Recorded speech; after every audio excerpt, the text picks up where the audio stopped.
Right now, there is a kid finishing parents' evening in a heated discussion with his mother, saying, why does he have to study subjects he will never ever use in his life? And she will look at him blank-eyed, stifle a sigh, think for a second, and then lie. She'll say something along the lines of, you know, to get a good job you need a good degree, and these subjects will help you get a good degree. We never had this opportunity when I was younger. And he will reply, but you were young a long time ago, weren't you, Mum? And she won't respond, although what he implies makes perfect sense, that society's needs would have changed since she was 16. But she will ignore him, grip his hand more sternly, then drag him to the car. But what she doesn't know is that she didn't ignore him just to shut him up. She didn't lie because they were just returning from parents' evening and an argument in the hallway would look bad on her resume. She won't lie because she's just spent the last 1 hour convincing a stern-faced teacher that she will ensure that her child studies more at home. No, she will lie simply because she does not know any better herself. Although her whole adult life she has never used or applied Pythagoras' theorem, pathetic fallacy, and still does not know the value of x, she will rely on society to tell her that her child, who has one of the sharpest minds in the school, is hyperactive, unfocused, easily distracted, and wayward. Students, how many equations, subjects, and dates did you memorize just before an exam never to use again? How many A grades did you get which were never asked for when you applied for a job?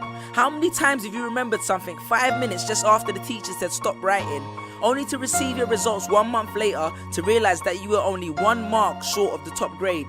Does that mean remembering 5 minutes earlier would have made you more qualified for a particular job? Well, on the application form it would have.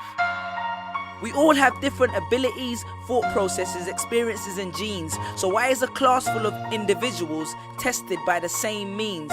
So does that mean Sherelle thinks she's dumb because she couldn't do a couple of sums? And if this issue is not addressed properly, it then becomes a self-fulfilling prophecy. Then every school has the audacity to have a policy on equality. The irony. Exams are society's methods of telling you what you're worth. But you can't let society tell you what you are, because it's the same society that tells you that abortion is wrong but then looks down on teenage parents. The same society that sells products to promote natural hair, looks and smooth complexion, with the model on the box half photoshopped and has fake lashes and hair extensions, with pastors that preach charity but own private jets, imams that preach against greed but are all fat, parents that say they want educated kids but constantly marvel at how rich Richard Branson is, governments that preach peace but endorse wars, that say they believe so much in the importance of higher education and further learning, then why increase tuition fees every single year? I believe Miss Jefferson when she took me into the office and said that my exams would be imperative to my success, because we was taught to always follow when Miss Jefferson led. But then I took Jefferson out of the equation and learned to think for myself. I realized we was taught to always follow when Miss led. The irony. Test us with tests, but the finals are never final, because they never prepare us for the biggest test, which is survival. And what I suggest is fairly outlandish, so I do not expect everyone to understand this, except for the kids who knows what it feels like to be worth no more than that D or that A that you get on results day, and the ones whose best stories were never good enough for the English teacher, because apparently you missed out key literal techniques, did not follow the class plan, and the language was too informal for him to understand. But then he'd reference Hamlet and Macbeth, and you'd fight the urge to express your contempt by partially clenching your fist with only your medius finger left protruding in the middle of your hand, and then asked if he was aware that Shakespeare was known as the innovator of slang. Or the kid at the back of the class who thinks, why am I studying something that doesn't fuel my drive? But then when confronted with a maths problem, his eyes come alive. So this one is for my generation, the ones who found what they were looking for on Google, the ones who followed their dreams on Twitter, pictured their future on Instagram, accepted destiny on Facebook. This one's for my failures and my dropouts, for my unemployed graduates, my shop assistants, cleaners and cashiers with bigger dreams, my self-employed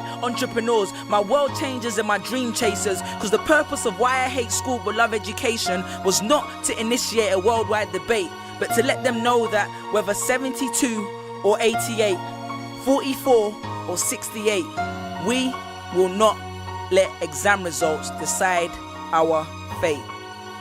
Peace. Just these pictures on my phone, sitting all alone, visualizing home. And all my friends were just these pictures on my phone, pictures on my phone.